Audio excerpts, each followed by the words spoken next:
Me and my family could end up on the street because of my dad's weirdness.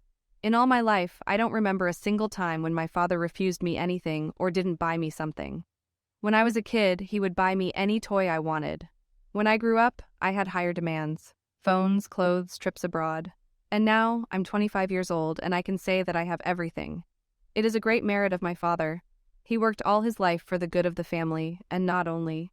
By nature, my father is the kind of person who can never refuse to help. If someone asks him to push the car and he is late for work, my father will spit on himself, but will help that person in his trouble. Often his kindness is taken advantage of not only by strangers but also by family members. All of our relatives have long been used to the fact that if any problem arises, then you can go to my father and he will solve everything. And frankly speaking, I am fed up with such insolence of relatives. There are cases where they are afraid to lift a finger for themselves and immediately call my dad. Like, help us, and then we cannot cope ourselves. He has already spoiled them. And recently my dad has started helping our local orphanage as well. At first my mom and I weren't against such an initiative, but when he started sending most of his salary to the orphanage, we got suspicious. Last month Dad came home and said that after his death he wanted to give the bulk of the property he had gained to 3 orphans from the local orphanage. I don't know about my mom, but I was stunned for a while. Only 5 minutes after hearing this, I began to realize that Dad was totally serious about giving everything to these kids. What about me and my mom? We could end up on the street. Numerous attempts to change Dad's mind failed. That night, Mom and I didn't bother Dad with any questioning and just went to sleep.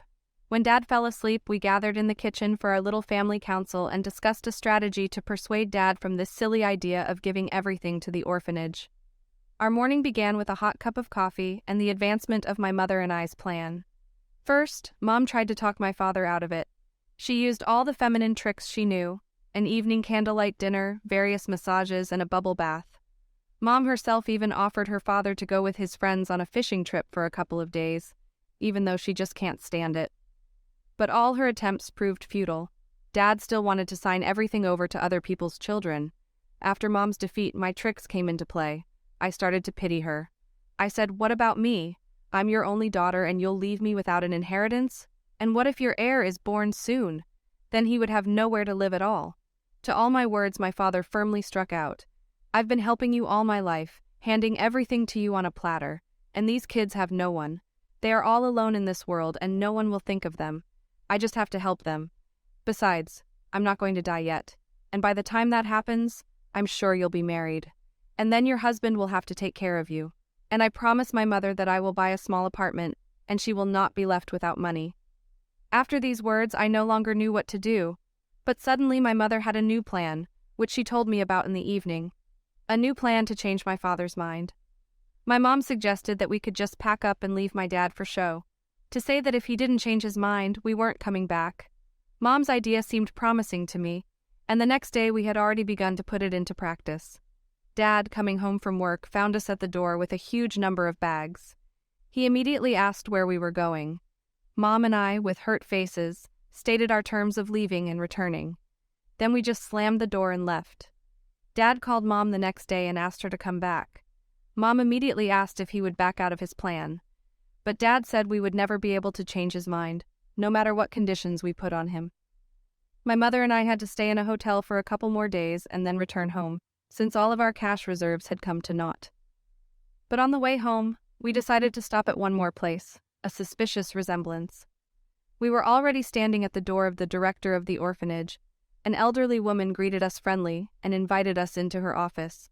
We said we wanted to help someone with the children and asked to talk about them. The woman started to tell us in detail about the hard fates of her children. We kept waiting to talk about the 3 teenagers. The mother couldn't stand it and asked about them herself. Turns out they didn't need help, since some man was already helping them. Isn't that our father? I thought to myself. Judging from the director's story, these children came to the orphanage quite recently. Their mother died as a result of some illness that they wouldn't tell us about. I really wanted to look at the potential heirs of my father's apartment, car, and money. So I asked to see the children who were walking around on the street. There we finalized the possibility of helping the orphanage in general, not just any particular child. I saw the children and the oldest one looked just like my father. Unfortunately, my mom noticed that too. We drove home in silence. Everyone was thinking about something else, or maybe it was all the same thing. Just before I got home, my mother told me not to say anything to my father. She'd figure it out on her own. But how could she? Could it be that these are his children, and therefore my brothers and sister? Then it appears that my father had a second family on the side? How can you just pretend that nothing happened? It's been a week since I've been in hell. Mom walks around grimmer than a cloud, and Dad's like nothing ever happened. I don't know how much longer I'll last, but as long as I keep the promise I made to my mother and keep quiet, God help me. Thanks for watching. Don't forget to subscribe to my channel and like this video if you like it. Also put a bell so you don't miss new videos. See you soon.